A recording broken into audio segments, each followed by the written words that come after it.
Alright, I'm here making some tappet holder rods for the 5.9 Cummins. Mine's a 24 valve, but I think this would work for a 12 valve as well. My first attempt, I had too much of an angle. I've got a little sanding wheel set up here. I was at more of an angle like this, okay? And I cut these 14 inches long initially. These were too long. I had clearance issues with 4, 5, and 6 cylinders. So my next attempt, because a few of them, like some of them were holding okay, but some of them were just sliding out, and I just cannot afford to have that happen. I have no way to get to these tappets other than to pull the oil pan, from what I understand. So, and I'm not in the mood to go fishing. So my next attempt, I cut it down to 12.5 inches. 12.5 inches gave me absolutely no clearance issues with any of the cylinders, so I would definitely go 12.5, and you still have enough room to tie the tops. But with the angle here, I went at more of like a 30 degree, 45 degree, and this definitely had this worked a lot better. So I can actually just go ahead and put this one in. This one, let's see here. I mean, it's actually like challenging to pull these out now.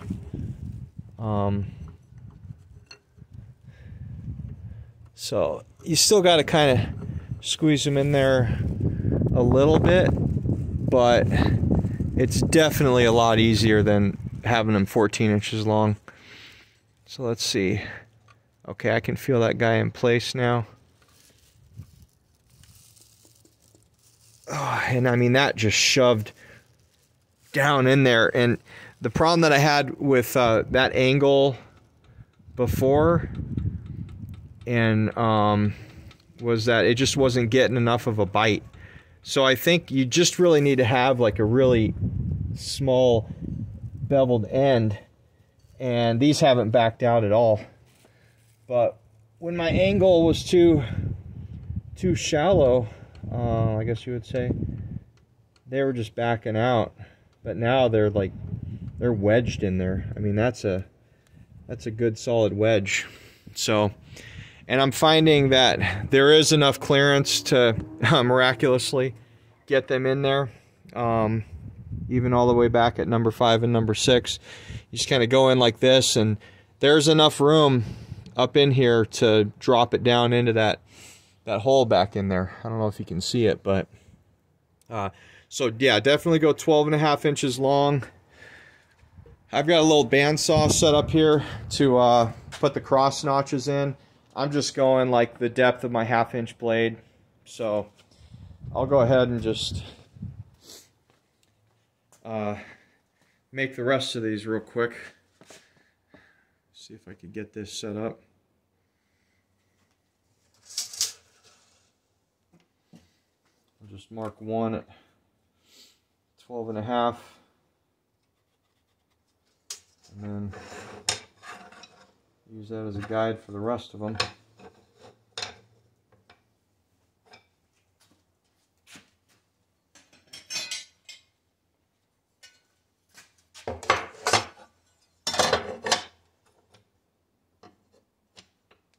Oh, lost my mark.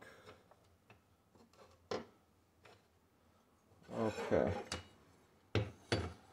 Doesn't have to be perfect. There. Go ahead and get all these guys cut.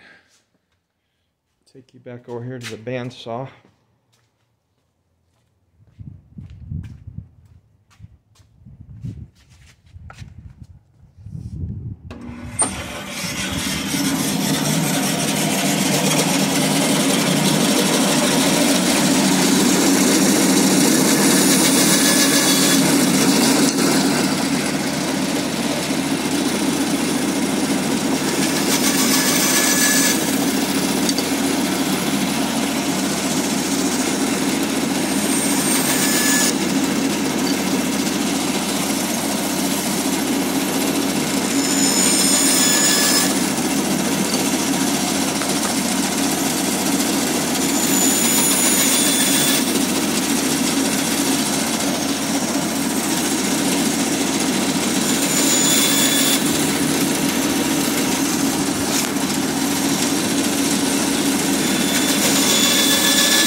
I definitely got to invest in some kind of phone holder if I'm going to make more videos like this.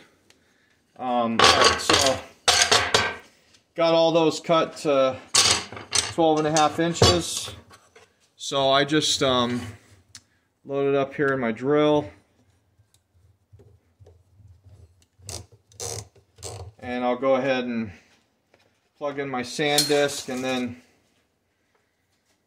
I'll just sand the rest of these.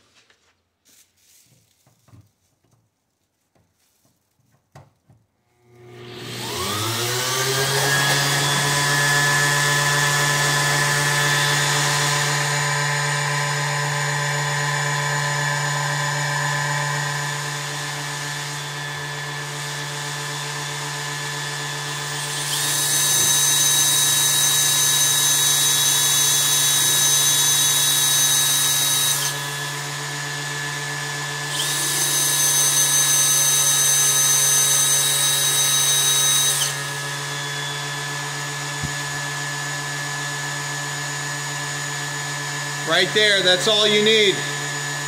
That's all you need to get it started in there.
Alright, they're all cut and beveled now. I'm not happy about how some of these turned out. Some of these are kind of uneven on the bevel. But hey, as long as they grip, that's all I care about. So I'll come over here and notch them real quick.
Alright, so after cutting them on the bandsaw, there's some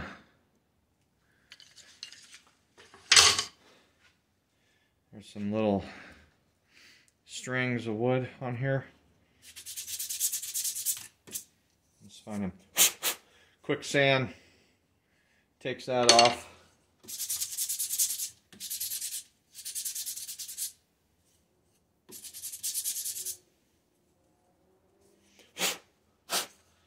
Try and get as much dust out as I can.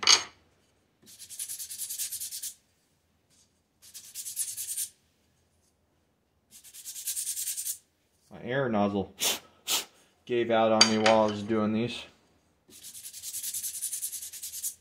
Otherwise I'd use air.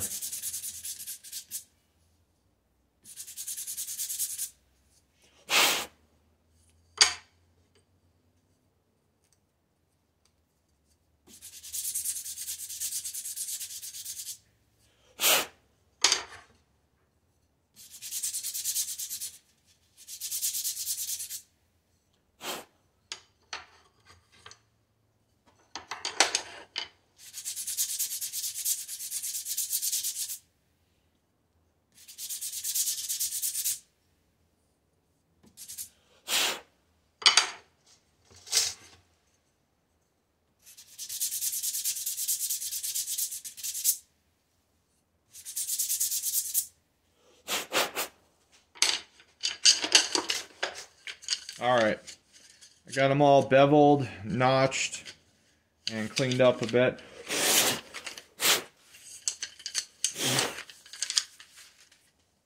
I said I'm not too concerned about little wood chips.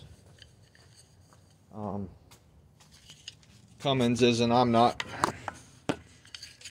Alright, so let's just get these guys dropped in.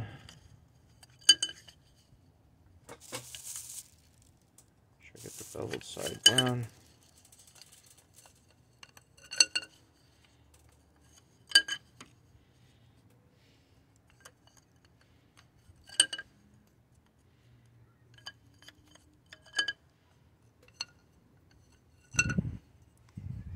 They each kind of have a tone, like music. Okay. That definitely fits in there easier. Okay, okay, I can definitely feel this guy in there, so let me... Oh, he pushed down there good. Oh yeah, he pushed in there good. That one's still good from before. That hasn't backed out.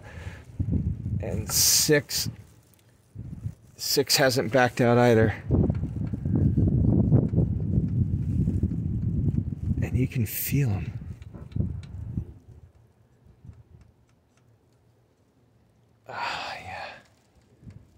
You can feel them. I'll probably check these 5 more times before I pull the cam. Let's see here.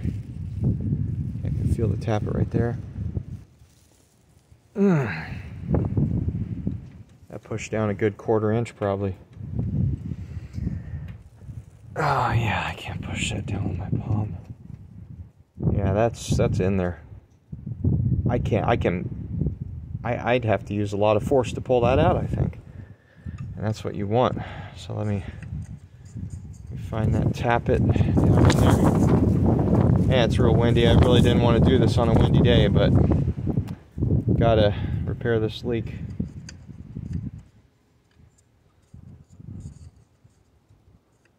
Let me see, where's that tappet? There it is. Oh yeah, you can feel it. Push right down in there. Oh yeah. See, before with that other angle, they would back out, but these aren't backing out. Oh yeah, that went in there. Went in there good.